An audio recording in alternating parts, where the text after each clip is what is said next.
morning, Nigeria. A vibrant new day begins, and we are thrilled to start it with you right here on Dominion Television. And of course, this is Daybreak Live. I am Samson Balogu, and as always, it's an honor to guide you through the stories, conversations, and perspectives shaping this brand new day. Definitely, and I'm Oluwaimi Adelakun. Thank you for waking up with us. Whether you're gearing up for work, stepping out for school runs, or settling into your morning routine, we're here to bring clarity, depth, and that extra spark that sets your day in motion. All right, that's right. We begin with a major development from the National Assembly. The Nigerian Senate has officially confirmed General Christopher Musa as the country's new defense minister. This confirmation is more than the headline.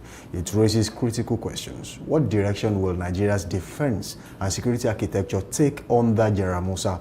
What fresh strategies might emerge at a time when insecurity is actually true? To help us make sense of that all this morning, we'll be joined by Ignatius Ofinegbu-Selume, good governance advocate and public affairs analyst, who will be helping us decode the power play, the undercurrent, and what all this means as the governorship race draws closer in Osun State. Yes. And before we wrap up today's edition, Trend Watch will take you through everything buzzing across social spaces, what Nigerians are posting, debating, and reacting to. It's Thursday, it is fresh, and the energy is right here on Dominion Television. Stay with us for news that informs, conversations that engage, and perspectives that truly matter. Right, this is Daybreak Live on Dominion Television, your daily companion for clarity and conversation. Then let's dive straight into the major headline this morning. And we'll be talking about the confirmation of General Christopher Musa as the new Minister of Defense in the country. And some have hailed this particular step by the Senate and, of course, the President for nominating him as a giant leap towards achieving what has eluded Nigeria in some parts of the country for some time, which is security. It's an attempt to forestall the current spread of banditry in the country and, of course, terrorism. And some have hailed the fact that he's a general who just retired and most definitely is coming on board as a minister. So some of these things will be put at the table. He was grilled on the floor of the House yesterday. You have to see what happened on the floor of the House. The senator was saying, let him just take a bow and go. And then someone said, Senator Godswill Akpabio, who is the Senate president, said, no, we have a lot on our plate and Nigerians are asking questions. So let him answer these questions. I think we should see some of the drama that unfolded on the floor of the House and how he was able to meticulously answer some of the questions he was asked on the floor of the House this morning.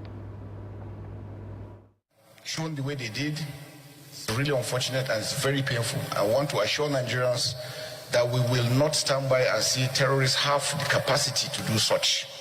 We're going to go after them fully, working together with all the security agencies and all the NDAs that I've said.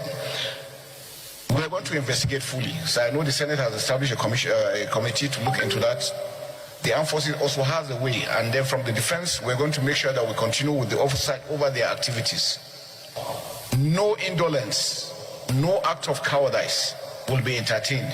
We're going to make sure that we follow them critically to see what they are doing from the commanders down to the troops. They must be professional. I was wondering how the general himself was alone when he's supposed to have his own troops with him. So there are questions that need answering. And I can assure you, sir, we're going to get to the bottom of this. We'll find out what happened, who are those involved, including that one for the children at Maga. It is unfortunate that the troops will be there and then will leave and shortly something happened. It is unacceptable. And I can assure you, sir, we're going to investigate and all those found culpable will face the law accordingly. And we'll make sure that we monitor all the activities of the armed forces and the security agencies, make sure that they remain very, very professional. Any information that comes will be treated adequately and make sure that the troops also take action as quickly. That's coming on board, having served 39 years all through my career in the armed forces. We have seen what is going on, we have understood what is going on, and we know what we need. All I'm appealing, sir, is that with your approval, once you come on stream, we're going to come back to you, sir, to show you exactly what we need for us to do better, for us to achieve success. We can win this war, but we must work together. We must get the support. Because I can tell you, not calling members, there's still a lot of gaps within the armed forces that is also mitigating against them be able to achieve success fully into what we're doing. And like I said, we need the state governors, we need everyone to be on board for us to be able to achieve that. So my assurance is, from day one, we're going to monitor and review all our activities, all the operations that we're doing. Where we have done wrong, we're going to take measures to address them. Where things need to be done, we're going to, and then we're going to come back against that, because there are areas that we need your support. Everything. So America's budget last year was about $800 and something billion, and they produce the equipment. We don't produce this equipment. For everything we are buying, we buy using hard currency. A medium-range precision missile for a drone, sir, is $100,000. That is about 150 million naira. So once you fire one, 150 million has gone. Whether you hit target or you don't hit target.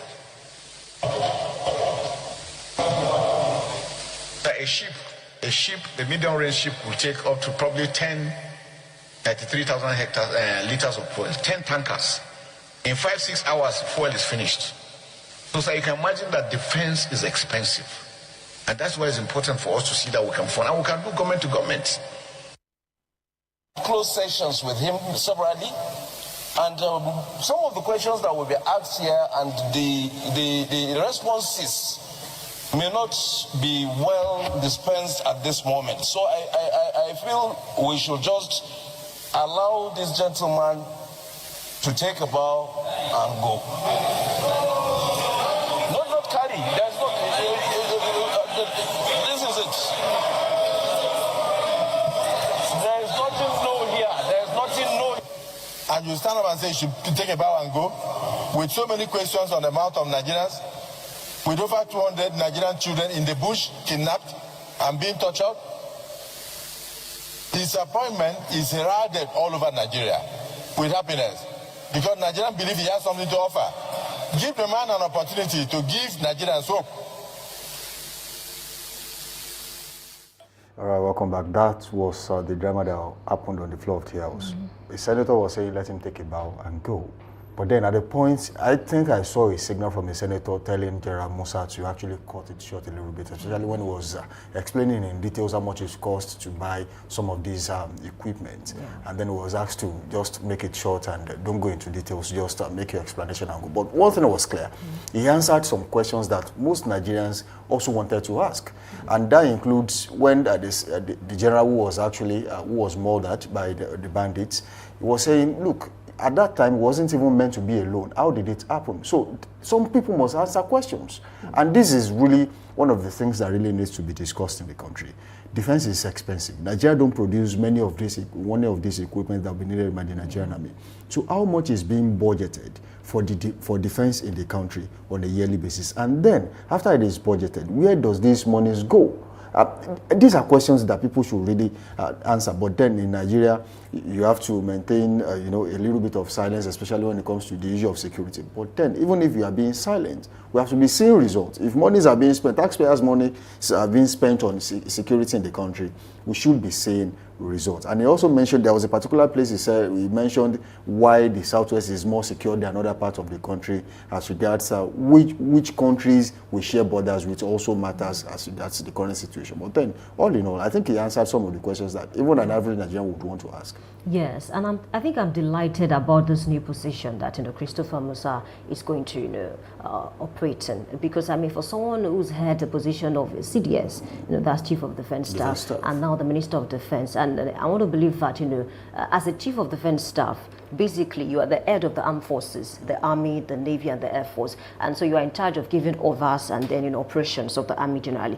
But when it comes to the issues of budgeting, resources, that was the duty of the Minister of Defense. Now that he's the Minister of Defense, and then he mentioned 39 years in service, I want to believe that he's going to use some of the things that he's been able to gather over the years. I mean, to ensure that the armed forces receive the resources that they need in due time. He mentioned certain things like the drones costing about 150 million naira, and then even one of the senator mentioned something that I like. He said that Christopher Musa should ensure that he can place the armed forces on the frontline charge so that they can get resources directly from the federal government, just like NSCDC, just like UBEC and the others, so that we can be able to tackle some of these things. And I love the fact that, I mean, looking at his portfolio, a lot of Nigerians even celebrated his appointment online. But I want us to believe that he might have the goodwill to do certain things. He needs the help of people who work closely with him. That's the problem, because he mentioned how that brigadier was killed. Why was it that he was alone at that point in time? So certain questions must be answered.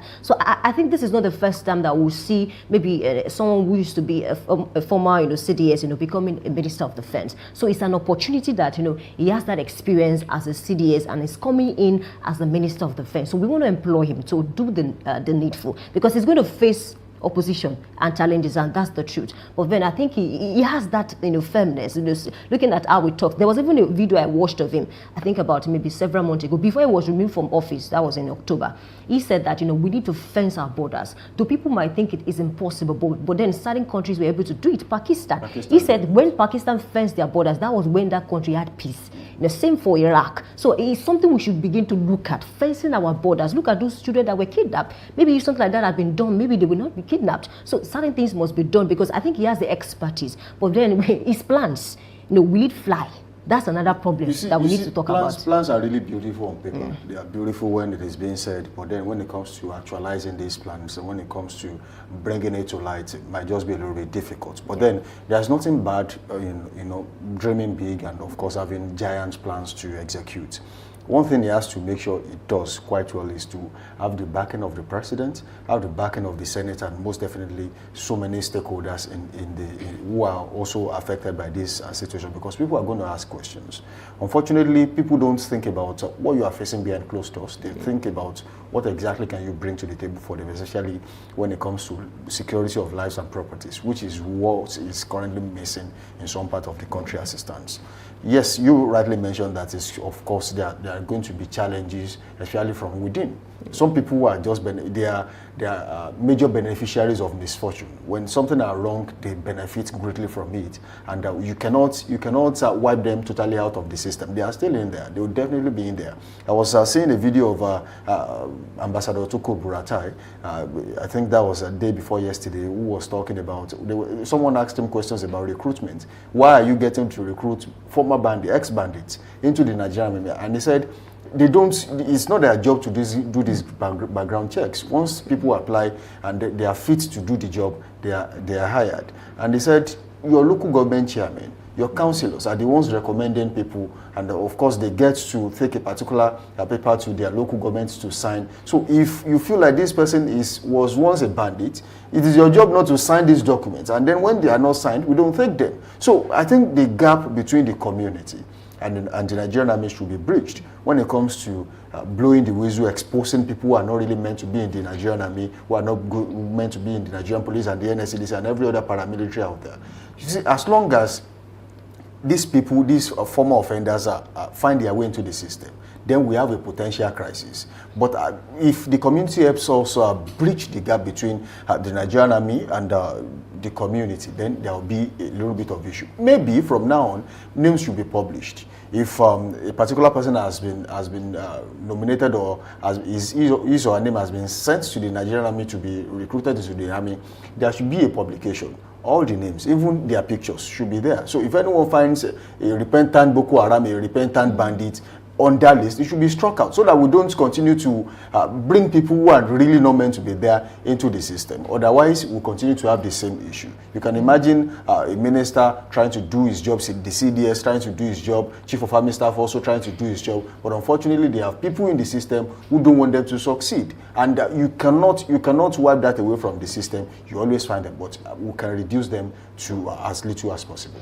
Yes, and I also think he must learn from certain things. For instance, he was removed from office around October, and that was because he was removed, I think, few days. That was because of a rumor about a coup, and then he was removed alongside some service chiefs, and that was why Olufemi Oluyede became the new CDS, who used to be the Chief of Army Staff when Taoreed Lagbaja passed.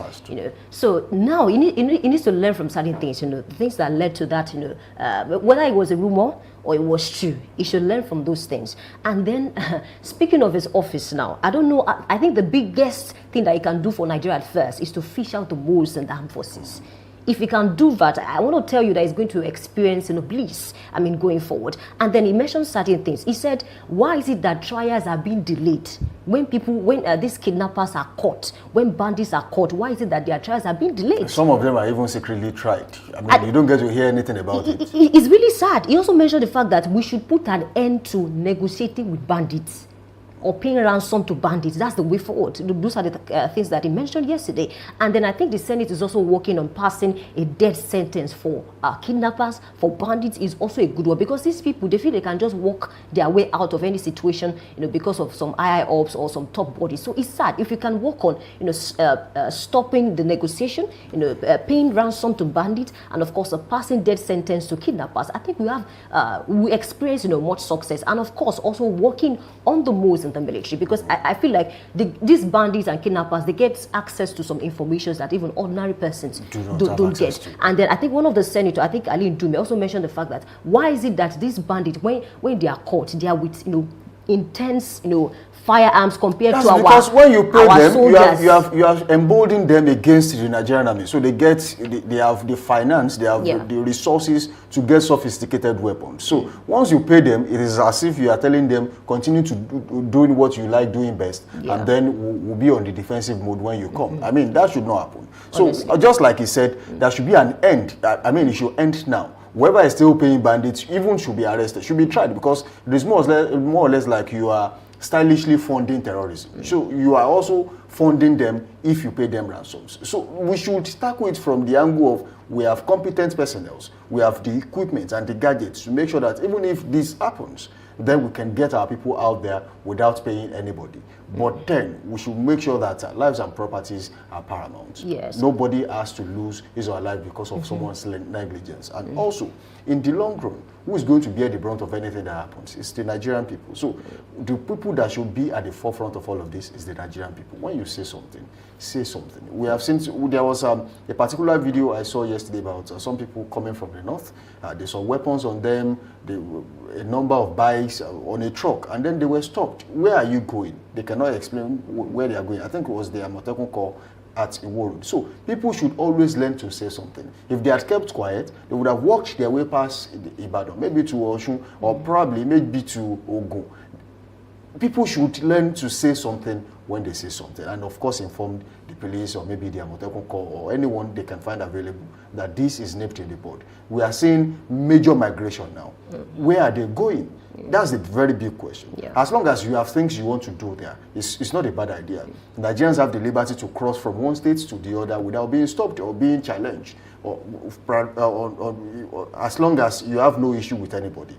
But the point is, when you are migrating with no purpose, people should ask you questions, and you have to go back to where you are coming from. Yes, and I also think that he should use his good office, now that he's privileged to be in that position, for someone who knows the terrain so well. I think his powers now is a combination of both military powers and civilian or political powers. So he should use his good office to fast track, resources. So that, I think resources is one of the big problems that the armed forces are facing, because all these bandits, they have access to resources. As a matter of fact, when they are caught, you see them with, cash, you see them with dollars, sophisticated weapons. But the army, on the other side, some of them they are not paid well. I think one of the senators mentioned that, we need to work towards paying these soldiers well. Because for someone to decide to say, I want to be a MO, because these people, they are offering me more than how much I'm getting paid. So we need to work on paying the soldiers well, because I think in Nigeria, Nigerian soldiers are I don't want to rate now, but I don't think they are well paid in West Africa. Let's not even go outside of West Africa. We should work on paying them well, so that these people are not enticed easily, to do things that can affect us as a country. Honestly, I think he should use his good office to facilitate that. Well, yes. That would be a fine place to leave this particular one this morning. Just like you said, we do implore that General Musa gets to put his hands on necessary issues and make sure that all these things are sorted as soon as possible. Now we take weather report on the show. This morning is a fine time to actually take a tour across the country and see what the weather looks like. We start with the FCT this morning, that is the Federal Capital Territory. And the weather in Abuja this morning currently feels like 23 degrees Celsius. And later in the morning, it will rise to 29 degrees Celsius mostly cloudy. It will remain mostly cloudy in the afternoon at 34 degrees Celsius. Same for evening at 27 degrees Celsius, and partly cloudy overnight at 24 degrees Celsius. All right, let's cross over to Ekiti East this morning. Weather feels like 23 degrees Celsius, and later is expected to rise to 28 degrees Celsius, mostly cloudy around 1%. And in the afternoon, 33 degrees Celsius, mostly cloudy around 0%. And in the evening, 25 degrees Celsius, partly cloudy around 6%. Overnight, 23 degrees Celsius, cloudy around 9%. That's what we have for Ekiti East this morning. All right, I think I'll maintain my stay in the North Central this morning, and that is Kwara State and Ilorin East. Weather in Ilorin, as we speak, is currently at 26 degrees Celsius, cloudy right there. And later in the morning, it will rise to 31 degrees Celsius, mostly cloudy. It will be partly cloudy in the afternoon and evening at 37 degrees Celsius and 29 degrees Celsius, respectively. And by night, it will drop 4 notches to 25 degrees Celsius and mostly cloudy right there in Ilorin East, Kwara State today. All right, let's cross over to Abeokuta South Ogun this morning. Weather feels like 31 degrees Celsius, and later this morning it drops to 30 degrees Celsius, mostly cloudy around 2%. In the afternoon, 34 degrees Celsius, mostly cloudy around 2% as well. In the evening, 27 degrees Celsius, partly cloudy around 7%. And overnight, 26 degrees Celsius, partly cloudy around 12%. That's what we have for Abeokuta South this morning. All right, moving on to Kaduna. This morning, weather in Kaduna currently feels like 19 degrees Celsius. And later in the morning, it will rise to 29 degrees Celsius. That's a sharp rise to 29 degrees Celsius, mostly cloudy right there. It will rise to 39 degrees Celsius in the afternoon, also mostly cloudy, while it will be partly cloudy in the evening and overnight at 23 degrees Celsius and 18 degrees Celsius, respectively, in Kaduna State this morning. All right, let's cross over to Lagos. Weather this morning feels like 32 degrees Celsius. Later this morning drops to 29 degrees Celsius, mostly cloudy around 16%. In the afternoon, 30 degrees Celsius, mostly cloudy around 10%. And in the evening, 28 degrees Celsius, partly cloudy around 6%. Overnight, 27 degrees Celsius, mostly cloudy around 12%. And that's what we have for Lagos this morning. All right, moving on to Kano Municipal, Kano State this morning. Weather in Kano currently feels like 20 degrees Celsius. Weather is currently fair right there in Kano. And later in the morning, it will rise to 29 degrees Celsius, partly cloudy. It will be mostly cloudy in the afternoon at 35 degrees Celsius, while it will be mostly clear in the evening at 25 degrees Celsius and partly cloudy overnight at 20 degrees Celsius in Kano today. All right, let's cross over to Ibadan Southwest Oyo. Weather this morning in Ibadan feels like 30 degrees Celsius. Later this morning, it remains at that 30 degrees Celsius, cloudy around 2%. In the afternoon, 33 degrees Celsius, mostly cloudy around 17%. In the evening, 27 degrees Celsius, partly cloudy around 7%. And overnight, 25 degrees Celsius, cloudy around 11%. That's what we have for Ibadan Southwest this morning. All right. Lastly, on weather report this morning, we'll take from River State. And weather in the south-south, River State to be precise, Port Harcourt, is currently at 24 degrees Celsius right there. Later in the morning, it will rise to 29 degrees Celsius, mostly cloudy. It will remain mostly cloudy in the afternoon and evening at 30 degrees Celsius and 25 degrees Celsius, respectively, while overnight, also mostly cloudy at 24 degrees Celsius in Port Harcourt, River State this morning. I think that will be all we can take on weather report this morning. Don't forget to link up with us on all social media platforms, Facebook, Instagram, and TikTok at Dominion Broadcast, and on X, formerly Twitter, at Dominion Cast. You can watch us live on our website, www.dominion.org.ng, dominion.org.ng. Do well to leave us a comment on our YouTube and Facebook pages at Dominion Broadcast. We'll definitely take them on this show. Now it's time to take a short break. When we return, we'll take the news. We'll be back.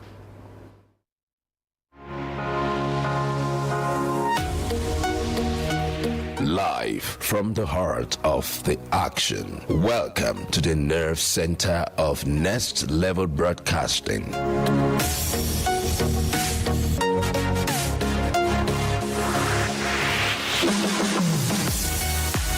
This This is the OB van, where the studio meets the street. Equipped with cutting-edge cameras, crystal clear audio, real-time switching and broadcast control, we don't just capture moments, we deliver the experience live.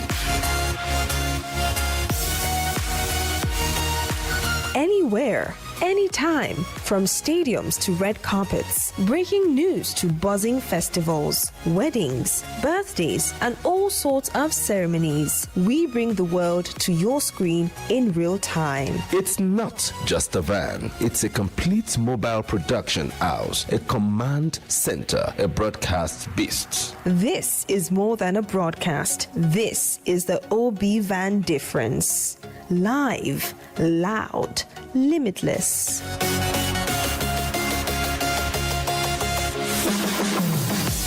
Ready to go live? Like never before. Book the OB van today and take your event to the world. One powerful broadcast at a time.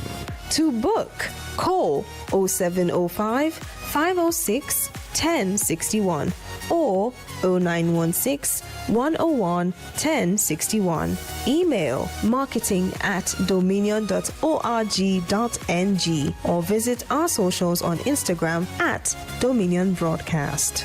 Dominion Broadcast, your channel of choice.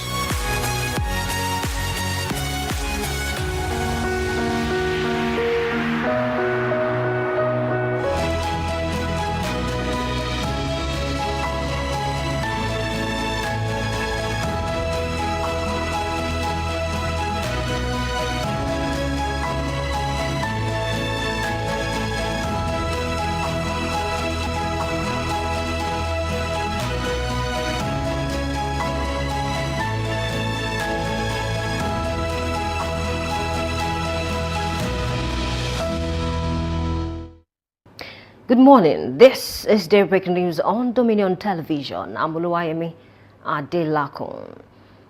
President Bola Tinubu has sworn in the newly appointed chairman of the National Population Commission, NPC, Dr. Aminu Yusuf, alongside 2 commissioners of the agency as well as 5 federal permanent secretaries. The ceremony took place just before the president presided over the Federal Executive Council meeting at the State House, Abuja. The NPC oversees national censuses, vital registration, and demographic data crucial for development planning.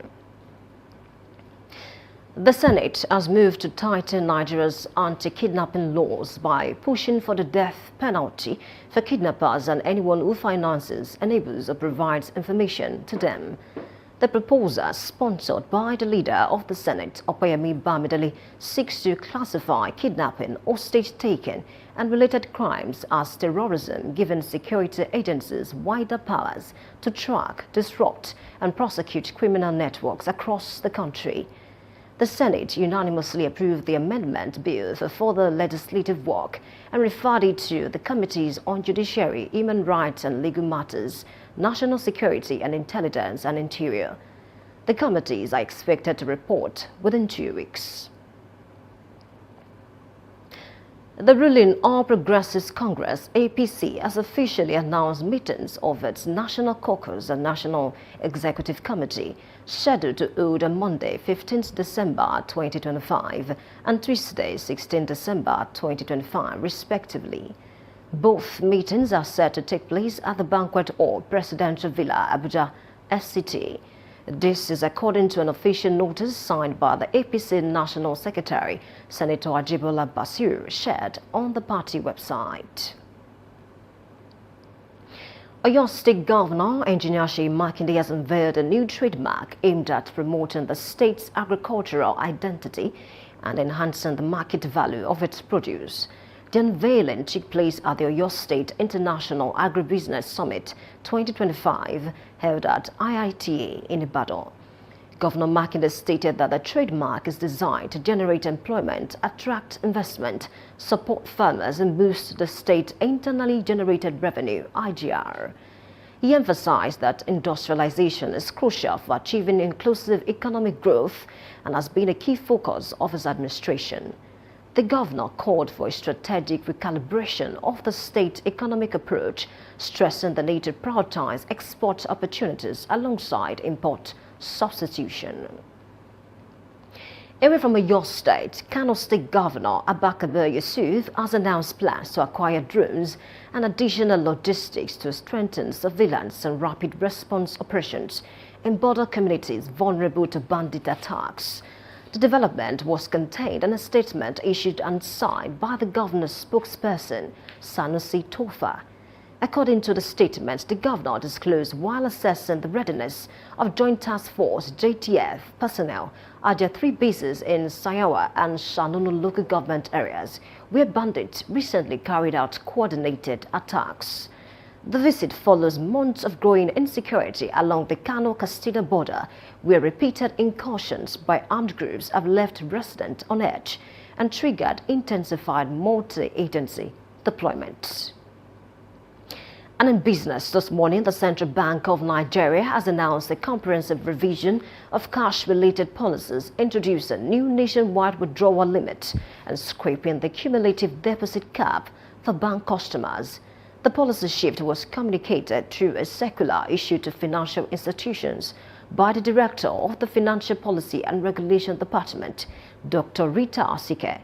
According to the Apex Bank, earlier cash policies were introduced to manage changing economic conditions. The CBN said that the cumulative cash deposit limit has been fully removed and banks will no longer charge customers fees for deposit exceeding previously set thresholds. The move is expected to encourage more deposit and expand liquidity within the financial system. And in sport this morning, Barrow FC technical advisor Ladan Boso has singled out the club's supporters for praise following his team's victory over Kwara United. The Malia boys edged Kwara United 3-2 at the Sonia Abacha Stadium last weekend. Usman Maidubaji, Mohamed Umar and Stanley Ogambo were on target for Barrow FC, while Jean-Marc Ole and Chibuzo Obodo scored for Kwara United. Barrow FC will take on El Kademi Warriors in the next league game in Maiduguri this weekend. Boso assured fans that they will make up for the lapses identified in their last game. You can visit our website on www.dominion.org.ng to watch us live and interact with us. You can also follow us across our social media platforms, Facebook, Instagram, TikTok, YouTube, and LinkedIn at Dominion Broadcast and X at Dominion Cast. That's Daybreak News. I'm Oluwayemi Adelako saying thank you for watching and good morning.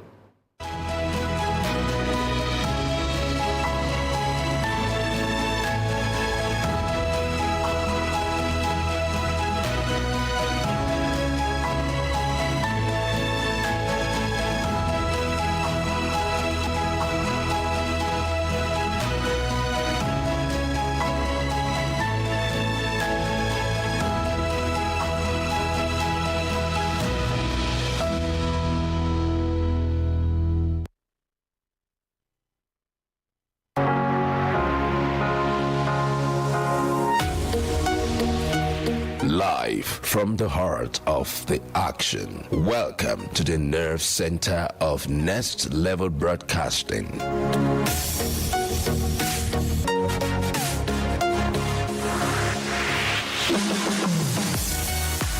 This is the OB van, where the studio meets the street. Equipped with cutting-edge cameras, crystal clear audio, real-time switching, and broadcast control, we don't just capture moments, we deliver the experience live. Anywhere, anytime, from stadiums to red carpets, breaking news to buzzing festivals, weddings, birthdays, and all sorts of ceremonies. We bring the world to your screen in real time. It's not just a van, it's a complete mobile production house, a command center, a broadcast beast. This is more than a broadcast. This is the OB van difference. Live, loud, limitless.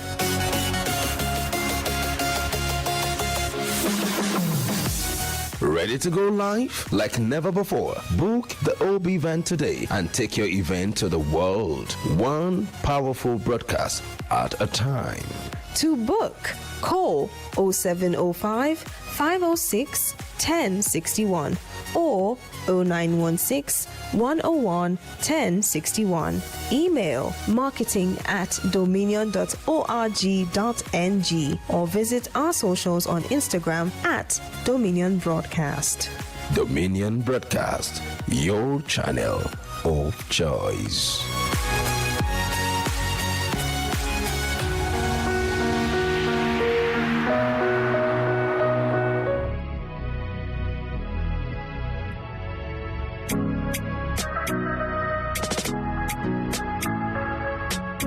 Need a professional space to bring your vision to life? Dominion Television Studios offers state-of-the-art facilities perfect for your next broadcast, commercial, corporate video, or live event.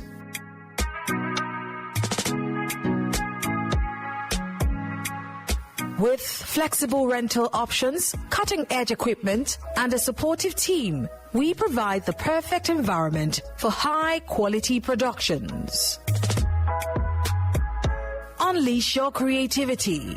For bookings, email us at marketing@dominion.org.ng. Call us on 0705 506 1061 or 0916 101 1061. Check us out on Instagram, Facebook, LinkedIn, and TikTok @Dominion Broadcast and on X @DominionCast. Book your space today. Dominion Television, your channel of choice.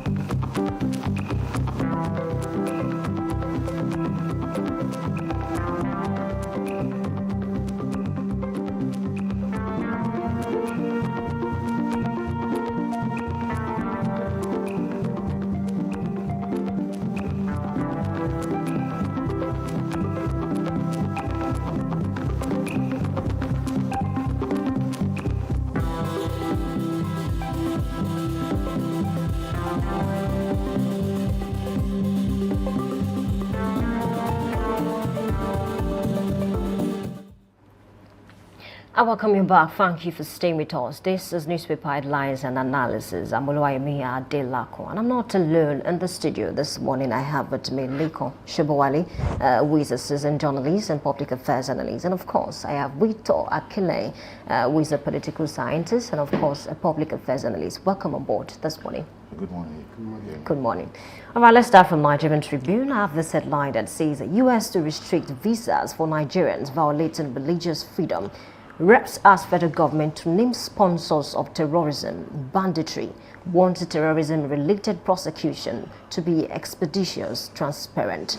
Advocate establishment of terrorism, kidnapping, banditry tribunal during constitution review process. This is not the first time that we are saying something like this. Oh, name those sponsoring the bandits or the terrorists. But then it appears that most time it's just on paper. We don't get to hear much about it later. But now that the country, is facing an intense, insecurity, what do you make of this? Do you think we get to a point whereby, the federal government will indeed name sponsors of terrorism and banditry? Let me start with you, Well, yes, thank you, Yemi. I think naming the sponsors of terrorism and banditry acts, it takes some processes. I remember like 2 weeks ago, the Honorable Minister of Information was asked on, I think, BBC or CNN, that what has been stopping the federal government, to name this sponsor. And his response was that, yes, the government of former President Goodluck Jonathan or Buhari, I cannot remember now, attempted to do something like that. But at the end of the day, it was also stopped.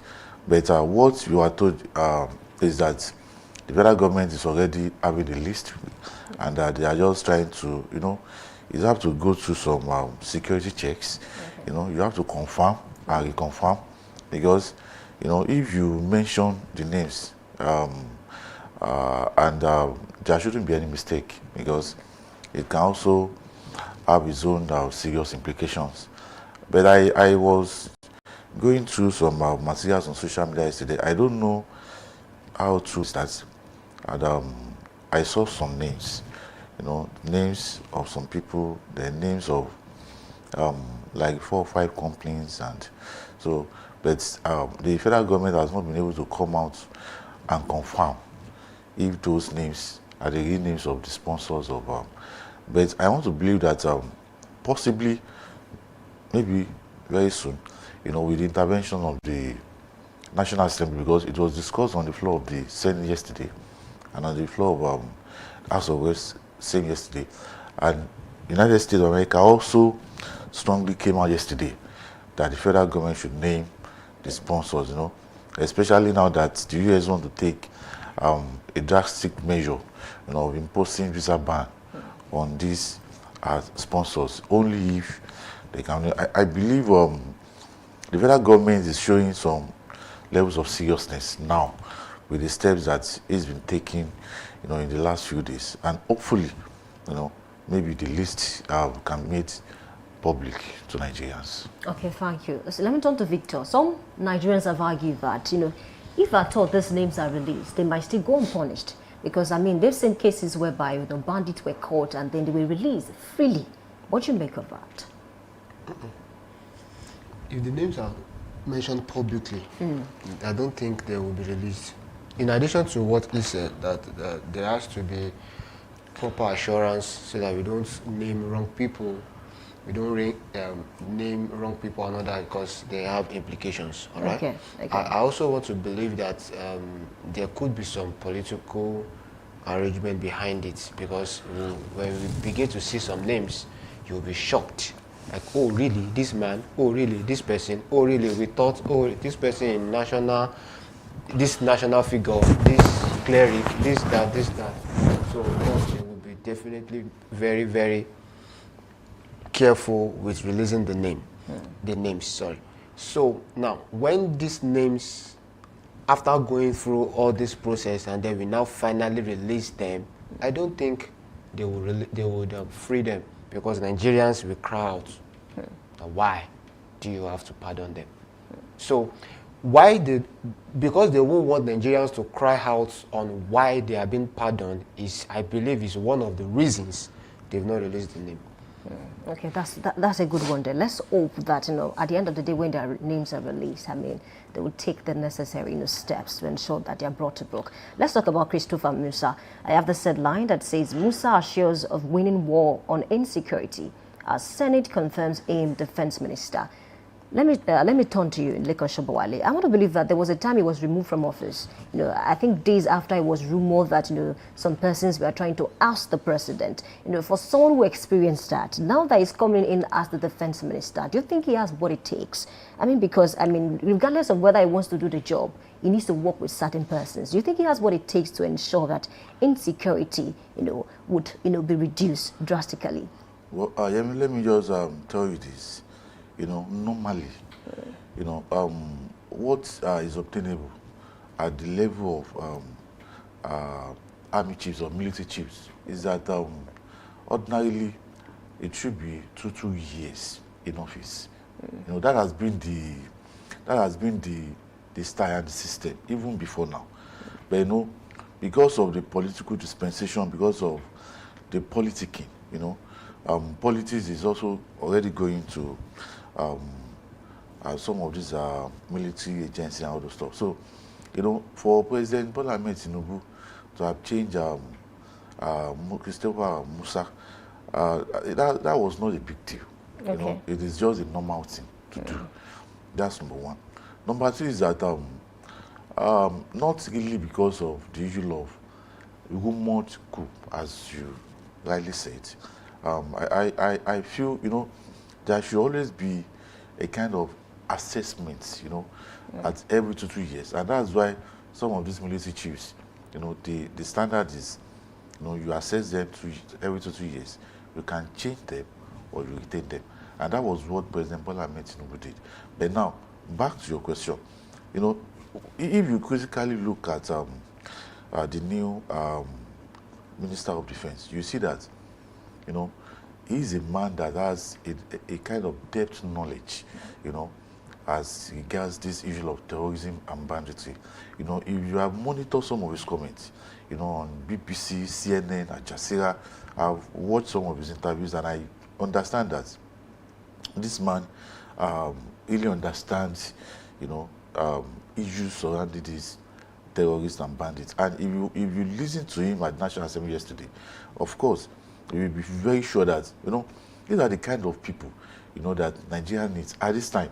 The last time Nigeria had, you know, a kind of this stuff, you know, in terms of Minister of Defense, was during the administration of former President Olusegun Obasanjo, when we had retired General Theophilus Danjuma. You know, you can put Musa, you know, in the caliber of the Minister of Defense, then Theophilus Danjuma. So I believe this is what we need. And now that he's a Minister of Defense, he's no longer Chief of Defense Staff. A Minister of Defense interacts directly. You know, if you look at the body language and the disposition of the President to this new Minister of Defense, you see that he's going to be an extraordinary minister that will have direct, you know, interaction with the President, because it is very obvious that, you know, looking at the President now, it's like he is ready, you know, to combat this issue of terrorism and bandits. So he needs someone that he can work with, you know, a trusted Minister of Defense, a knowledgeable Minister of Defense who is well equipped and have the skill, you know, to help the country to navigate, you know, through this this issue of terrorism. So I'm convinced that Nigeria is having a Minister of Defense who have the knowledge and who, if given the opportunity, you know, what you can do as a military man under authority is different from what you can do as a minister. You know, because a Minister of Defense is also, you know, Chief of Defense Staff is answerable to the Minister of Defense. Yes. So now he's having the big stick, and I believe with that, he will definitely perform. Okay. Let me turn to Victor now. According to him, now he has the powers, because while he was the CDS, I mean, there's a limit to his powers. Yes, he gives control to the armed forces, the Army, the Navy, and the Air Force. But then when it comes to issues around resources, budget, that's the duty, you know, of the Minister of Defense. But I want to ask you, the new Minister of Defense is suggesting that we fence our borders. And then according to him, I think there was an interview at what he said Pakistan was able to fence their borders, Iraq, and that was when they had peace. But then fencing our borders will require a lot of resources. Now that he's in charge, he can speak to the president directly to say, we need so amount to actually fence our borders. Do you think he's the right option for us at this point in time, fencing our borders? So he's experienced. Okay. He's someone who rose the ladder. So becoming the CDS at first, now minister. So for him to have mentioned that, he must be talking from experience and of course from exposure, right? So yes, if he says that, I support it. If he says one of the things to do to strengthen the security of the nation is that, so why not? Let's get it done. You are thinking budget funding, right? Let government look for it. Security is important. Do you agree with that, Leko Shobuari? Yes, Nigeria will not be the first country that will be facing its borders. I think it is a good thing. But one problem that I see, you know, in Nigeria is that, you know, Nigeria, we're having a well-structured database, not only for Nigerians, even for most of our brothers.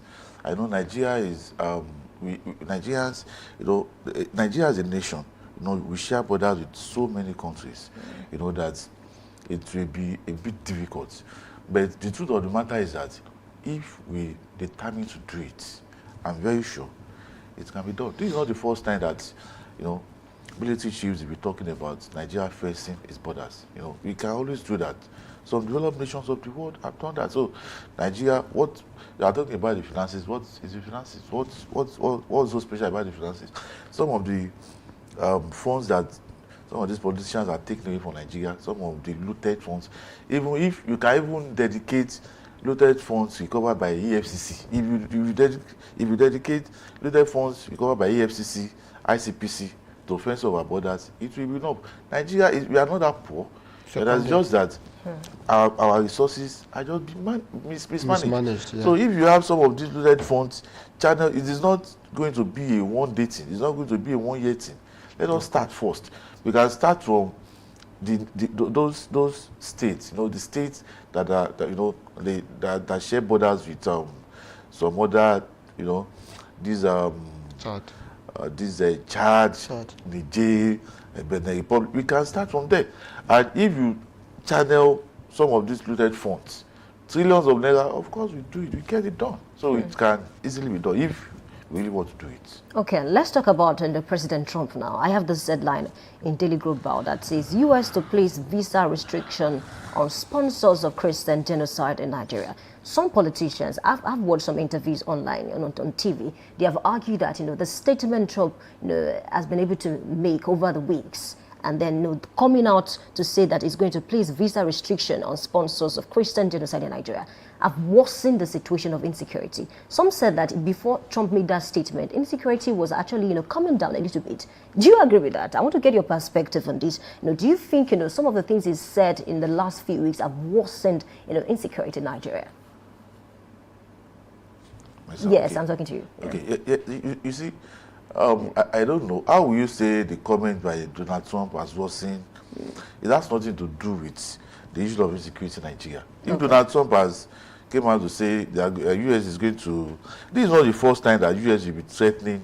You remember a few months ago, the revocation of visa of Nobel laureate Wole Soyinka. So this is not the first time that...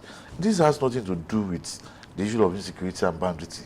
Whenever Donald Trump said anything, people will be saying that it's worsening the case. And for me, I don't believe that. You understand? I just believe that even we all know the kind of president Donald Trump is. This is a guy that talks anyhow. I'm so sorry. This is a guy that doesn't even weigh some of his comments. He just that's why even in US, they have qualified their president Donald Trump with some of the adjectives that I don't want to say on here.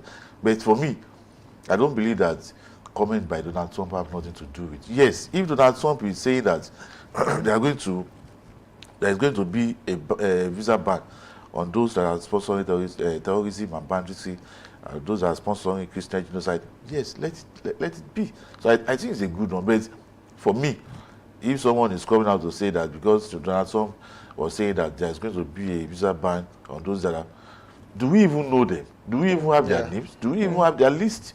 So why will you be saying the only person that we know that have a good relationship with terrorists and bandits is this man, Sheyi Gumi. And aside from Sheyi Gumi, who else others is just speculations and rumor. So all what we are waiting for is let the federal government publish the names. Let us have the names. Make the names public to the members of the public, to Nigerians. Then let's see what comes after that. Leave United States out of this. Leave Donald Trump out of this. Donald Trump is not living in Nigeria. Donald Trump is the president of another country. So why will you be saying that anytime Donald Trump speaks, you now be saying that is worsening the issue of insecurity in Nigeria? I don't see any correlation between whatever Donald Trump said and what is happening in Nigeria. Thank you for your perspective. Let me turn to Victor now. What do you make of this? Nigerians are divided, actually. Some are saying ever since Trump decided to win in this matter, we've seen changes, and of course, according to them, the armed forces have been able to object it, while others are saying he's complicating the issues, really, especially with this new visa restriction on sponsors of Christian genocide that we don't even know, really. His comment has only helped the issue. No single complication anywhere. His comment has helped the issue. When he said he was coming to fight for Nigeria against Christian genocide, you see our government began to work fast. Before they were slow, they began to work fast. Because see, the world is watching. Don't think US doesn't know what's going on. They do. They have internet. That is better. They do. I won't go too far. So he would ban visa for Christian genocide sponsors. Yes, when the list is out, he will. He will. Nobel laureate is not a genocide sponsor, and he banned his visa. So who is a genocide sponsor that he wants? Yes, so I support it. Let him do it. If he, once the list is out, ban them. Don't let them come to your nation, so that they won't come and do the same thing in this nation. Simple. Is Donald Trump doing well? He's doing well. If you have that kind of person in Nigeria as a president, despite the fact that he talks too much, Nigeria would have gone far better than where we are today. Okay, before we go, the last headline, I would just love you to speak briefly on it. I have a headline in Vanguard that says, no more negotiation, ransom payment to terrorists. That's coming from Defense Minister General Musa. Can we achieve that, Lekon Shibwali? We can achieve that, but not at this time. You know, because we can achieve that only when the federal government, of course, the president and some of his cabinet members, when the leadership of Nigeria shows the political will, the willingness and the readiness, you know, to tackle this issue of insecurity. Of course, you can achieve that, but on the course of achieving that, you know, because Nigeria has not gotten to that stage, you know, just like the United States government did a few years ago, where they came to Nigeria unannounced, you know, during the time that one of their citizens is being held hostage in one of the northern states of Nigeria. They came and they rescued their citizen and took him out without a single report of any death. So Nigeria can do that only if we show the political will and the readiness to do that, not when a minister will be telling us the reason why they cannot attack bandits and terrorists, even when they see them. So when we are ready to take all these terrorists and bandits out, I believe Nigeria military remains one of the best in the world. It's the best in Africa. It's one of the best in the world. Don't underpaid. Yes. So, you know, when we are ready to do that, of course, we do it. Okay, your opinion before we go. Is it possible to achieve that? No more negotiation, no more ransom, and then we get the people out. Should they be kidnapped? Of course, we can achieve it. This man already said, Christopher Musa said it, and for him to have said that, I believe he must have watched the video with the Senate yesterday. He was speaking a lot of sense, meaning he knows what he wants to do, he has the strategy, and then if he says we are not, we won't. So here's the thing. He mentioned, if you remember from that video, the Senate president said 30 minutes before the kidnap at what's this place now? Is it Kebbi or Niger? The most recent one. I think it's Kebbi. Yeah. Just 30 minutes before, the military personnel there left. Now, once the kidnappers got there, the children that were kidnapped was acting in a pre-informed manner, meaning they have taught them what to say, how to do, what to say, and what to do. Really? So, who taught them this? How did they have this information? You get it now. So then the man kept saying, where did that information came from? The general that was apprehended, he mentioned his location. After that, we didn't hear anything from him again. Where is he? Where are these children? So, meaning all these things are game plan. All right? Game plan. Masterminded by some people. So he came in and said, we will stop this thing, meaning he will go to the roots of the master plan and scatter it from there. So I believe he knows what he's doing, is strategic enough, so let's believe in him. Because normally, should we negotiate with terrorists? Okay, I think it's a fine place to leave it. And then, according to Christopher Musa himself, after the whole screening yesterday, he said in 3 weeks he's going to come back to discuss extensively with the House, or maybe the things that they need to put in place. So a big thanks to you, Lekon Shibwali, seasoned journalist and public affairs analyst, and of course Victor Akile, public scientist, and of course public affairs analyst. Thank you for being a part of this segment, and a big thanks to the audience as well. We need to take a short break, and when we come back, we move on to Big Story. My name is Oluwayemi Adelakun. Please stay with us.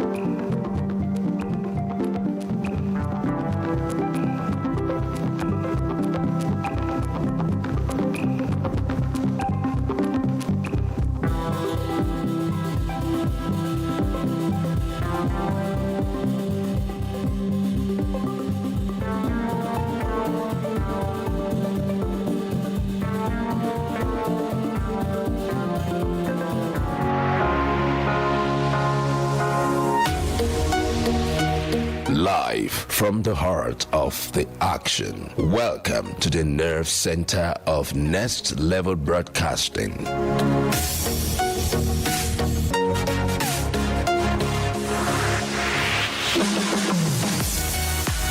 This is the OB van, where the studio meets the street. Equipped with cutting-edge cameras, crystal clear audio, real-time switching, and broadcast control, we don't just capture moments, we deliver the experience live. Anywhere, anytime, from stadiums to red carpets, breaking news to buzzing festivals, weddings, birthdays, and all sorts of ceremonies. We bring the world to your screen in real time. It's not just a van, it's a complete mobile production house, a command center, a broadcast beast. This is more than a broadcast. This is the OB van difference. Live, loud, limitless.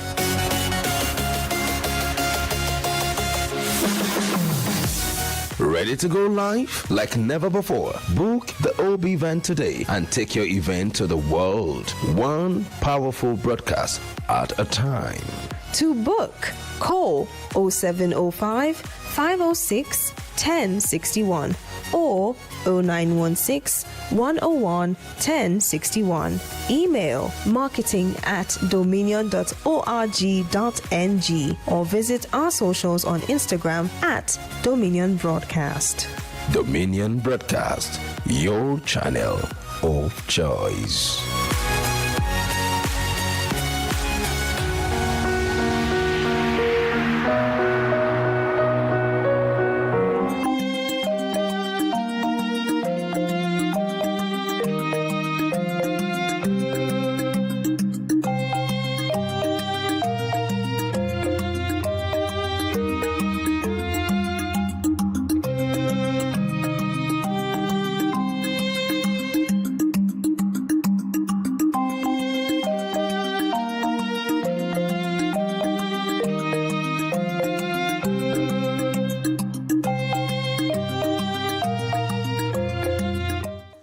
Good morning and welcome to the big story on Daybreak Live.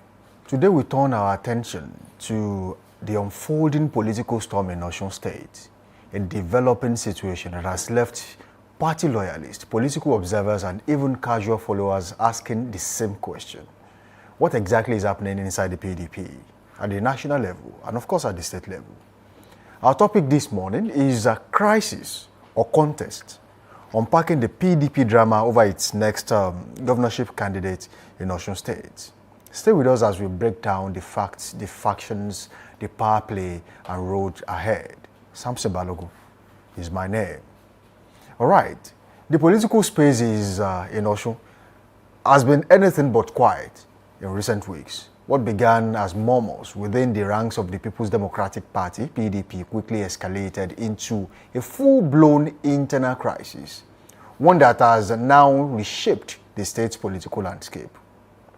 The first major shock came with the resignation of Governor Ademola Adeleke from the PDP, a move that has sent ripples across the state and raised questions about the future of the party.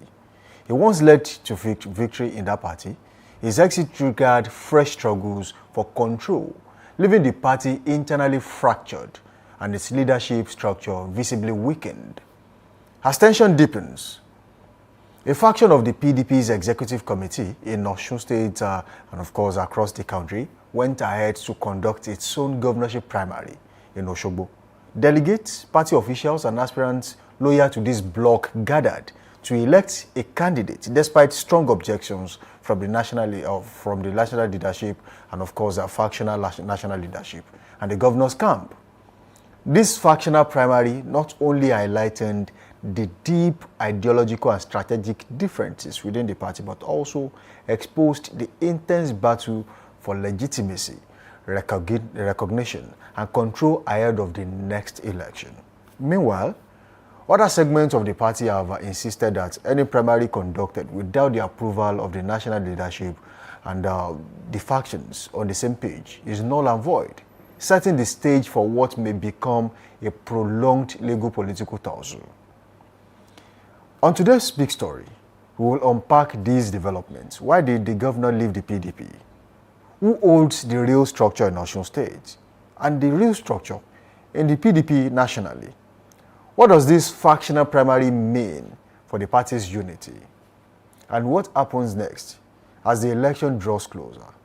Don't forget, even the Speaker of the Osun State House of Assembly was at the venue just after the primary was conducted. And he said he doesn't know anything about the primary. And he's a leader of the PDP in his state. He's been there for a long time. He won his last election on the platform of the PDP. So he felt he had the right to know if a primary election was going to be conducted in his state. So he left the plenary session he was having and then went to the ground, to the hall where the primary election was to be conducted. And he met the absence of some people.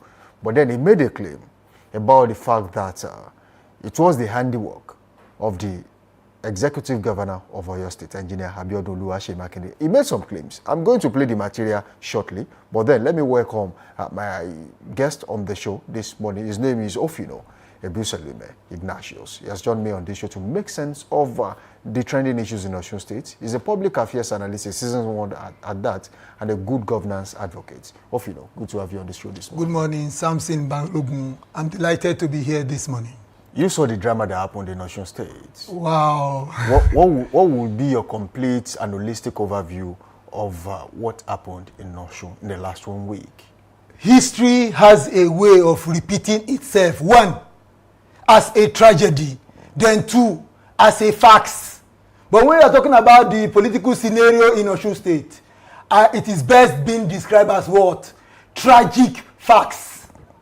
You see, when we are talking about the scramble for power or the scramble for resources, it is full of intrigues, gimmicks, permutation, alignment, realignment, and the conspiracy theory. When you look at the political party called PDP, PDP was supposed to play a strong opposition, the role of the opposition, but PDP has failed itself. Not failing itself, it has also failed and disappointed Nigerians. Because Nigerians were expecting PDP as a political party to be a formidable opposition party to the ruling party, not a parallel government now. But it's quite unfortunate because of internal conflict, the power play, ego, and what we call the arrogance of power. That is why you see PDP is in what? It's in disarray. A lot of big wigs have left the party. And when you look at PDP itself, its problem actually started in 2022/2023. Zoning of the presidency to the south. There was a compromise in Asaba. At the end of the day, the former governor of Delta State, Senator Ifeanyi, betrayed the so-called consensus. At the end of the day, what happened? He decided to accept the nomination for the vice presidential slot of PDP. He took the VP slot with Atiku. Yes, with Atiku. So it was a betrayal of trust. Then we all knew what happened at the end of the day. The G5 came to react in a way.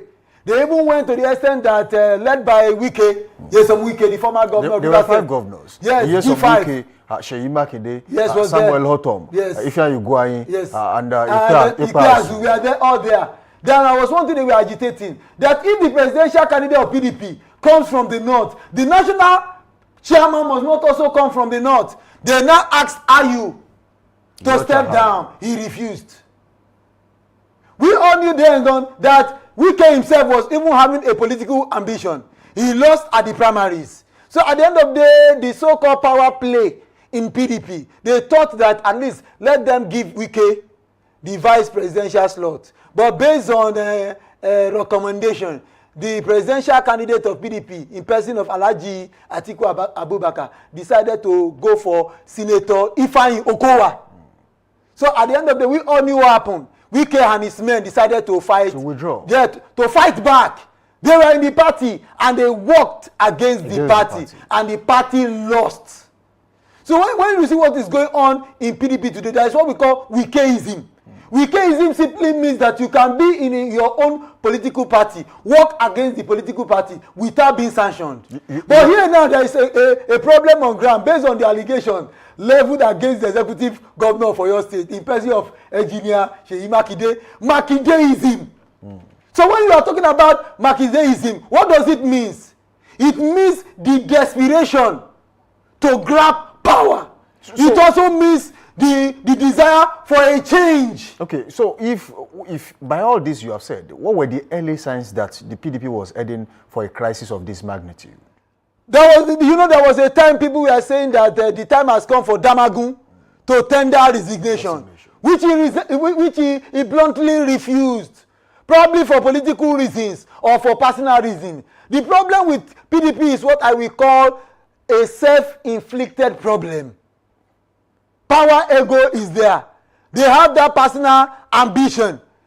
Now they have violated their own constitution and also violated the constitution of the Federal Republic of Nigeria. There was a subsisting court judgment banning PDP from going ahead with the Ibadan National Convention. And at the end of the day, what happened? The executive governor of Oyo State decided to go ahead. That was a violation. Nigeria is a country founded on law and order. No one is above the law. The governor of Oyo State have violated the law. Those who were involved in the National Convention have violated the law. But now the governor enjoys what we call the immunity. An ordinary Nigerian cannot do so. If an ordinary Nigerian does so, he should be prosecuted according to the law. Some have considered Seyi Makinde faction of the PDP as the ones trying to bring the needed and necessary change to the PDP.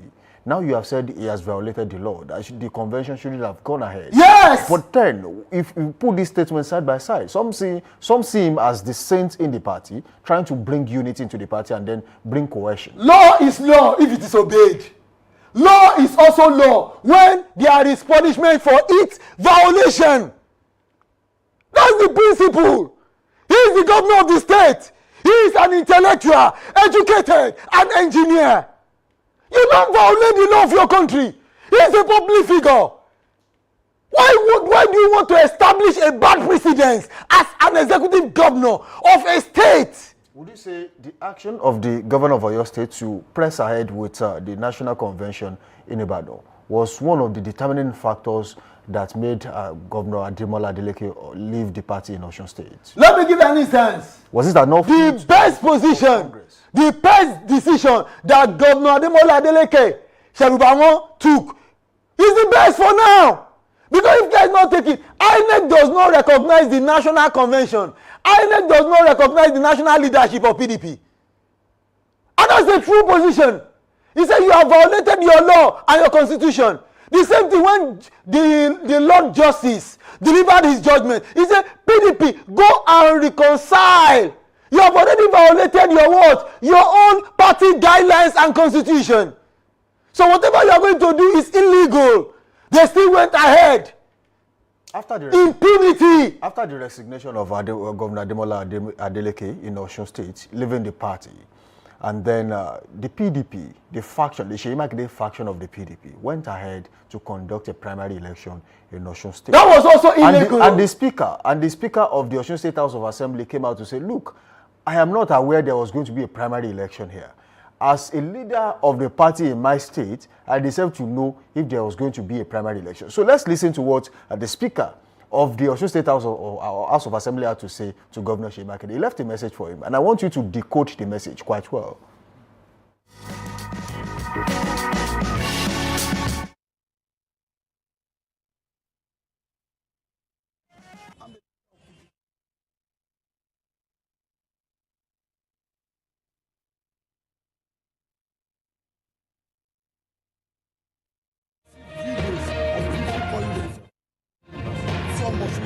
They are not PDP members. They are not delegates. I couldn't remember. We received a message to. I'm the speaker of Osun State. I'm a leader in my state, and I'm a leader in my party. We were at the floor of the house when we received the call that some people are here. They came all the way from Oyo State just to have what we can call a drama in the whole state.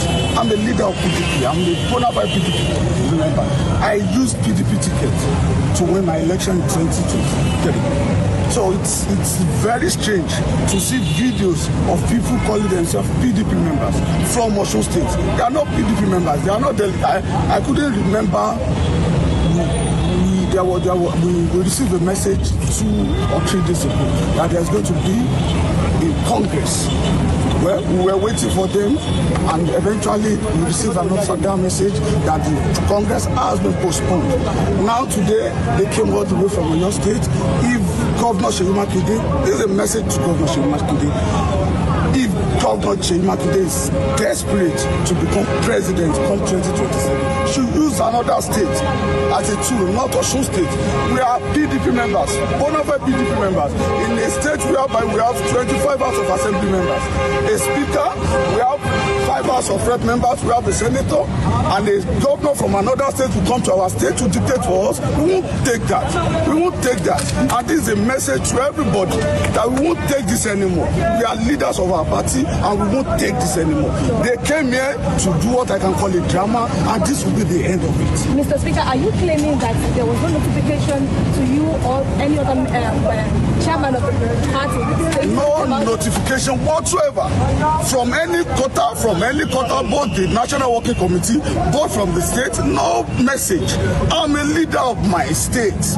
I'm the speaker. And we have members. This is deputy speaker. These are leaders. These are honorable members.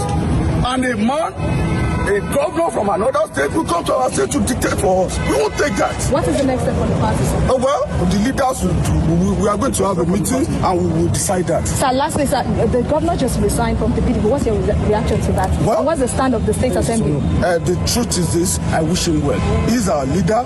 He has done well. He's doing well. We are so proud of him.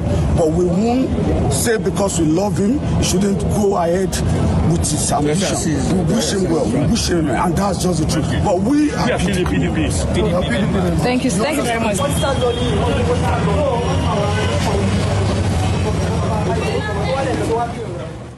All right, welcome back. That was the Speaker of Osun State House of Assembly. He was visibly lost. He had no idea there was going to be a primary election in his own state, in his political party. When a governor wants to visit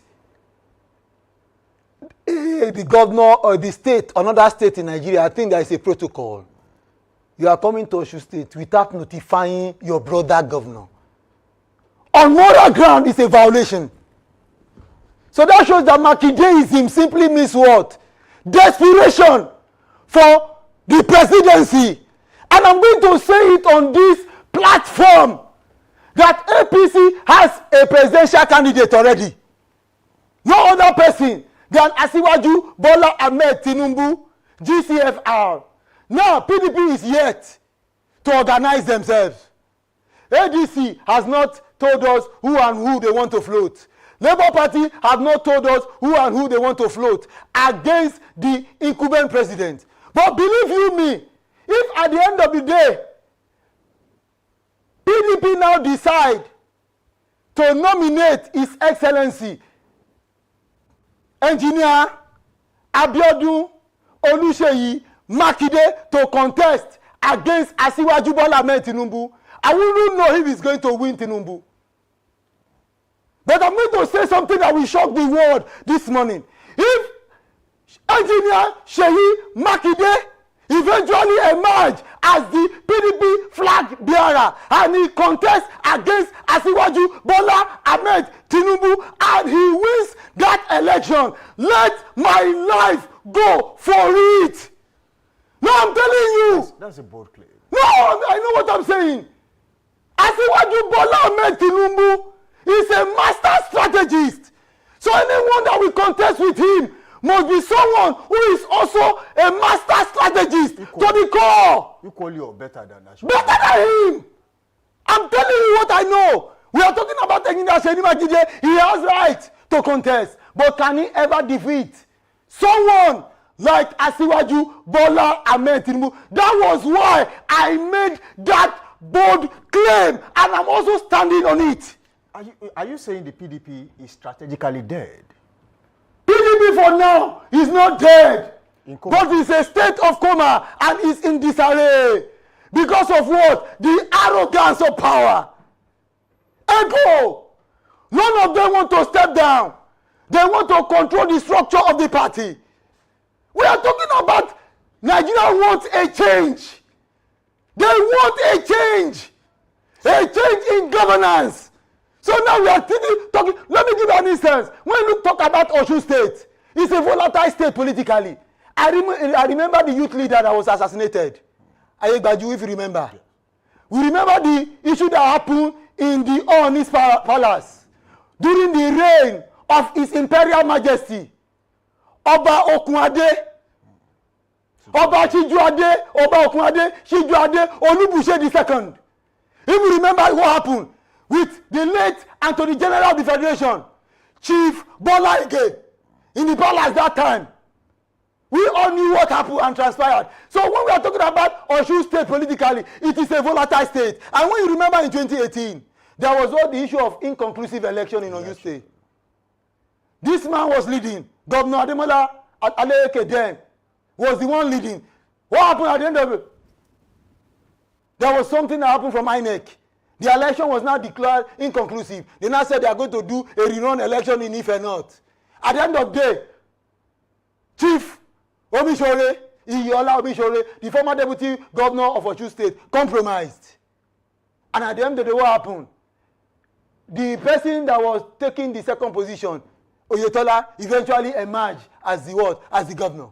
Because of the rerun election that was held in Ife North. If you remember then, the inconclusive election. So when we are talking about politics, man for man, you must be able to match your opponent. Let me give you an instance. Let's assume you come out with your own program. Why do we need a change? Now, in Nigeria today, there is high level of insecurity. This is what the APC government have done. This is what they have failed to do. But when Party B that is contesting, you now tell them that this is what we are going to do differently. Then when it comes to the issue of healthcare delivery system, you tell us this is what APC have done. This is what they failed to do. But when our own party comes in power, we are elected. This is what they are going to do differently. You come to the issue of the economy. This is what APC government did. That is why we are having problem with our economy. But this is what we are going to do differently. When it comes to the educational sector, you say the same thing. This is what APC did. This is what we are going to do differently. When it comes to the issue of foreign policy, you tell the world, this is what APC have done. This is what they failed to do in terms of our foreign policy. But this is what we are going to do differently. When it comes to the issue of capital infrastructure, you tell Nigerians, this is what APC have done. This is what they have failed to do in the area of capital infrastructure. But this is what we are going to do differently. Now, if you look at the current situation, if you narrow it down to the issue currently going on in Osun State, you look at the current approach. Ademola Adeleke left the party. He has not made an announcement of which political party is joining. But some people say Ademola Adeleke is working accordingly as we speak. If you can decode that, that is, you know, he already has a credible alternative. That's what I'm saying. But it's just unfortunate we don't have an independent candidate. Assuming we were having independent candidates, based on INEC guidelines, I think the governor will have decided to contest. To run as an independent candidate. Yeah, to run as an independent candidate. Because the good people of Osun State, they love him. The era of Hafsarali is gone. I'm not trying to run down your reputation or personality. When we're talking about leadership, it is about service delivery. Do you know what Jefferson said? He said, when the government is afraid of the people, there is liberty. He said, but when the people is afraid of the government, there is tyranny. Okay, what Adeleke's exit from the PDP, what does it say about those who built their political ambition around the structure of the PDP in Osun State? That was the best decision to take. For now, Adeleke has gone. No, that was the best decision he took. For now, there is nothing called PDP in INEC's diary anymore. There's nothing like PDP anymore. In INEC diary, INEC has that constitutional responsibility to register what? Political parties. To print their names on ballot. The name of the governor is not going to appear on the ballot. It's the name of the political party. But it's a political party that has been factionalized. There is a problem on ground. Constitutional problem. Violation of court judgment is an offense in itself.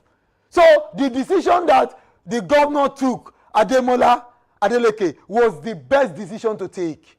That was the best. It wasn't his own fault. It was the fault of the leadership of PDP.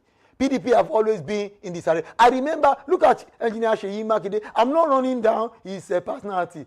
He was a product of a parallel convention or a parallel congress. If you remember very well, in 2018, His Imperial Majesty, Oba Dr. Senator Adewolu Akanmu Ladoja, Arusha 1, was the leader of PDP in Oyo State. They went to organize their own party convention, if you remember that time.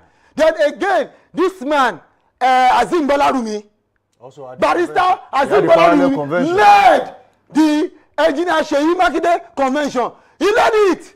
They did the Empire convention. But because Wike was close to Engineer Seyi Makinde, you know, he used to call our governor here, my in-law, my in-law. You know, he married one of our daughters from the Niger Delta. So when somebody is our in-law, those of us from Niger Delta, we always want to work with the person. But it's just unfortunate that for now, Wike and our own in-law, Engineer Seyi Makinde, they are now in disarray politically. Because of what? Political ambition. So politicians are so desperate for power. They want to control the party structure. When you are talking about the party structure, you are talking about fixing your men at the national executive level, at the national working level, at the level of the board of trustees, at the state executive level, at the local government executive level, at the world executive level. So when you are in charge, so when Atiku left PDP some times ago, it was Wike that was funding the party. So he was able to get hold of the party, though he was using state fund, the fund that belonged to the good people of Rivers State. Because he cannot use his own personal fund. It's not possible. So it's an institutional failure in this country that even the so-called Ibadan National Convention, the money that was being spent there, it was still state fund, or your state fund was also being expended in that project called Ibadan PDP National Convention. No, let me ask you this question very quickly. With what is going on in Osun State, Adeleke out of the party, and of course has not announced the political party he's moving to, and he has to contest the next election because he has made his intention known. Is there still room for reconciliation in the PDP, or the damage is beyond repair? Even if there is going to be reconciliation, I won't expect the governor to go back there for now. Do you know that the governor is in a state of dilemma? He has been traumatized politically. His own party. Some tagged him a political orphan. He's not a political orphan. That word is derogatory. How will you say an executive governor is a political orphan? No! When we are talking about PDP, the People's Democratic Party, is a party name. It is the member that are the real party structure. Partyless governor. It's derogatory. You don't call an executive governor a partyless governor. No! Do you know that Adeleke has a name? Not because he has a nephew called Davido, no. Does he have a party now? For now, he's going to have a party because the law does not allow for independent. The question is, does he have a party? For now, he's yet to disclose the party where he belongs. He has not disclosed to us the party he is going to contest with. He has not disclosed to us. But I know there is no room for him for independent candidate. INEC guideline says if there is a crisis in your political party, you have every right to cross from one political party to another. Does Adeleke have a solid ground to move to another political party? No, it was not INEC that said it. It was the electoral law. INEC did not make the electoral law. It was the members of the National Assembly that made those electoral laws. And they put in the there loophole. Was INEC input in it too. Would you say that was a loophole that every one of them is trying to explore? There is one thing you must understand, the desperation for power. Most of these politicians, they are not interested about national development. There is what we call overriding public interest. Irrespective of the party, Nigerians have right to quality road infrastructure. Nigeria have right to quality education. Nigeria have right to maximum security. Nigeria has right to what we call good foreign policies. Nigeria have right to what we call quality healthcare delivery system. Nigeria have right to what we call quality justice system. irrespective of the political party that wins the election. That is what applies in the United States. Whether it is the Republican that is ruling or the Democrat, the right of the Americans must never be denied. The right of the Americans must never be deprived. How do you think INEC as a body can respond to this current state of intra-party crisis? For now, it is not the business of INEC. It is a political affair. Political problem must be solved politically. Sometimes some of us are not even happy when there are political issues. People going to court to seek for redress. Okay, you can see Sule Lamido. He went to court that he was being excluded.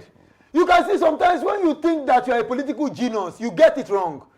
They will have allowed this man to buy the what? The nomination form. Then there is what we call the conspiracy theory. Then you now go for what we call national convention. He is going to contest. Then you now strategize. At the end of the day, he will lose. They didn't go. What they now resort to, what? Consensus. When you adopt consensus, you have denied someone his right to contest. So that was why Sule Lamido, as a citizen of the Federal Republic of Nigeria, went to court to seek for justice, and he got the justice. Now, there are 3 ways politicians nominate their candidates. The first one is what we call direct primaries, where all registered party members nominate who they want as their flag bearer. 2, indirect primaries, where the party members will now nominate delegate. It is the party member that will nominate delegate. That delegate will now act in proxy for them before this delegate will now decide to nominate who is going to be the flag bearer. Then the last one is what we call consensus. In that consensus, the National Working Committee and the National Executive Committee of the political party, we have seek what we call wider consultation. That's why, this is why we should adopt this person as our consensus candidate. And one, there are 2 things they look into it. The first one is what? Popularity of the candidate. Then 2, acceptability. Every registered political party today, they want to win election. Do you know that rigging is part of election? Though it is a conspiracy theory.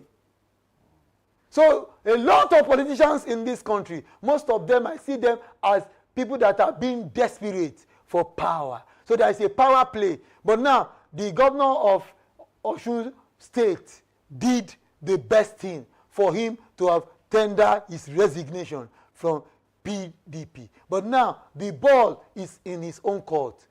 Whichever party he's going to decide to run, is he definitely going to win? Because as Asiwaju Bola Ahmed Tinubu, GCAFR, the Iragbiji born, has interest in what happens in Osun State. In what happened in Osun State.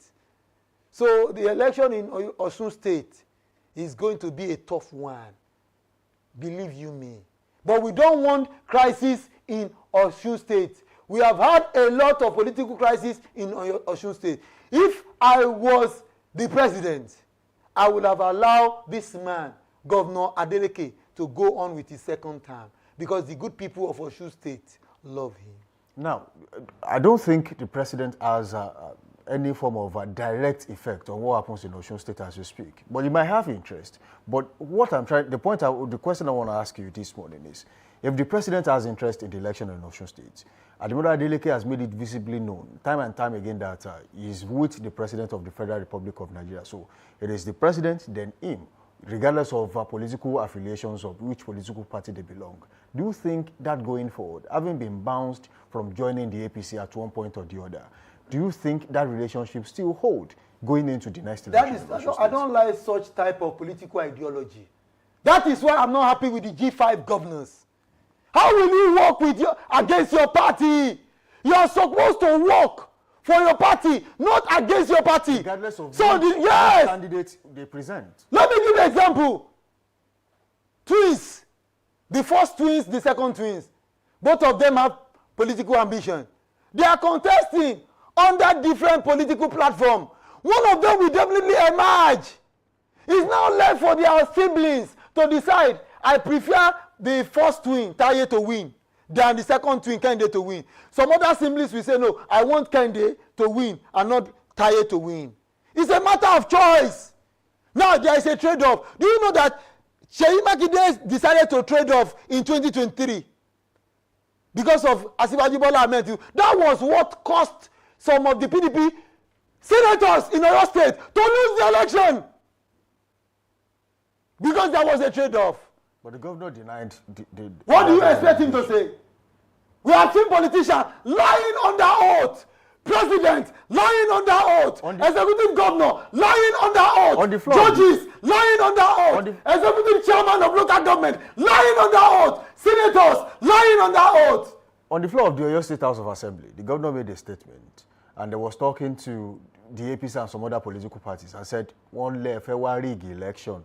And he made a statement about a song a particular musician sang during the coronation of the 44th Olubad of Ibadan land, that is going to be madness against madness. So it means one way or the other, his body language says this time around is going to be fire for fire. We don't need violence.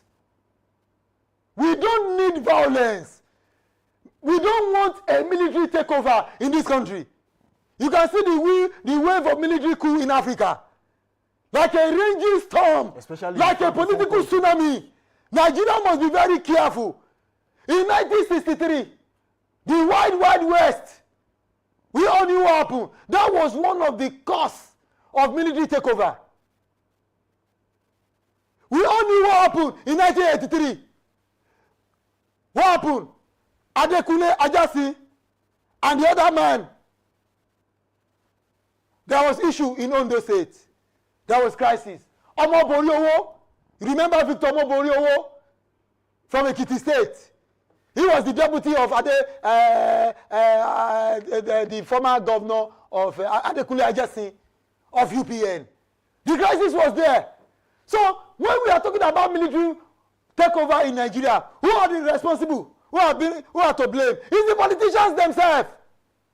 They are the one inviting the military to take over. We don't want a military coup. Politicians must be very careful, especially in Nigeria. Nothing as good as democracy. It's because of democracy. That is why I can come to this platform to express my feelings. All right, very quickly before we go, just in 30 seconds, what would you say to Governor Sheyi Makinde of Oyo State and the governor of Osun State as we speak, because the election is just around the corner? Governor Sheyi Makinde should tread softly. And Governor Adeleke Ademola Jackson Sherubawon Jr. should ensure that he does not lose that election. That is he should win at all costs. I'm not saying he should win at all costs. Okay. He's not a violent person. We have seen, since he has been elected as governor and sworn in, there has been peace in Osun State and capital development. We have seen it. The civil servants are happy with him. The traditional leaders in Osun State are also happy with him.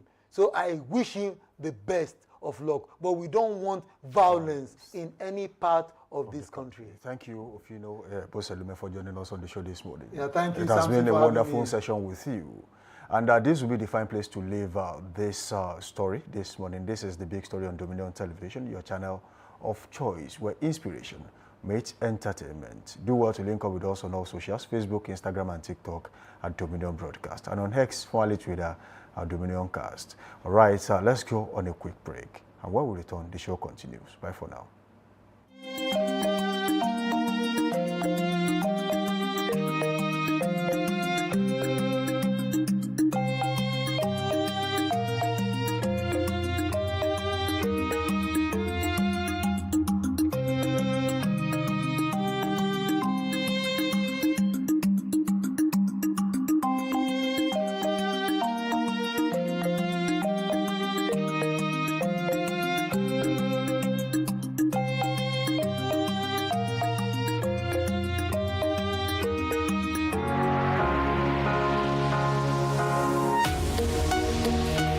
Live from the heart of the action. Welcome to the nerve center of Next Level Broadcasting.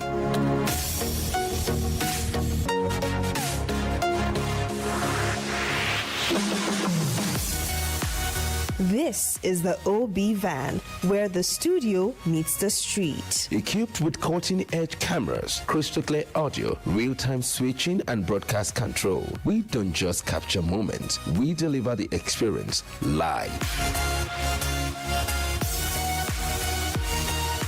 Anywhere, anytime, from stadiums to red carpets, breaking news to buzzing festivals, weddings, birthdays, and all sorts of ceremonies. We bring the world to your screen in real time. It's not just a van, it's a complete mobile production house, a command center, a broadcast beast. This is more than a broadcast. This is the OB van difference.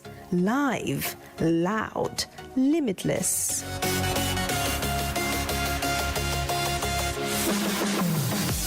Ready to go live? Like never before. Book the OB van today and take your event to the world. One powerful broadcast at a time.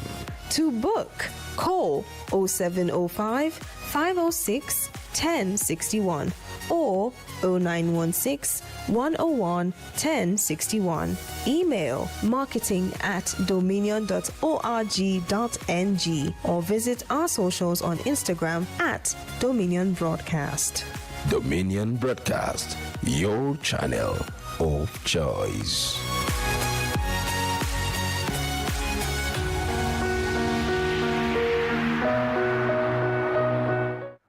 Welcome back from that short break. The show is still Daybreak Live right here on Dominion Television, your channel of choice, where inspiration meets entertainment. Now it's time for Trend Watch, where we take you through things that are buzzing on social media. And I still have with me in the studio this morning, Oluwayemi Adelako.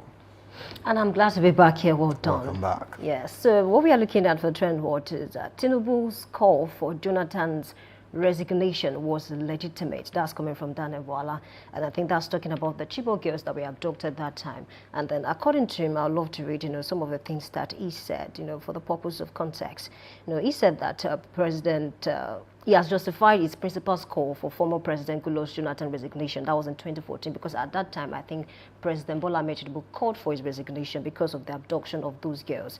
And then he spoke on Wednesday, that was yesterday, during an interview, and said that Tinubu's call at the time was legitimate, given the severity of the incident and the government's initial response. He said in the days of Jonathan, they didn't have an idea of the solution. Why did I say that? They were in denial about the Chibok girls kidnapping when President Tinubu, then Asiwaju Bola Ahmed Tinubu, called for Jonathan's resignation. It was a legitimate call, he said. So I'm trying to understand the reason why he thinks, him calling for the resignation of Jonathan then was legitimate, and the Nigerians calling for the resignation of Bola Ahmed Tinubu now is not legitimate. Because if anything, I think insecurity has worsened. I mean, apart from that Chibok girls, I think a lot of girls across schools have been kidnapped, recently. So it's a little bit difficult to unpack now, because I mean, I understand the fact that that's his job. He's expected to say certain things because he's working for the current administration.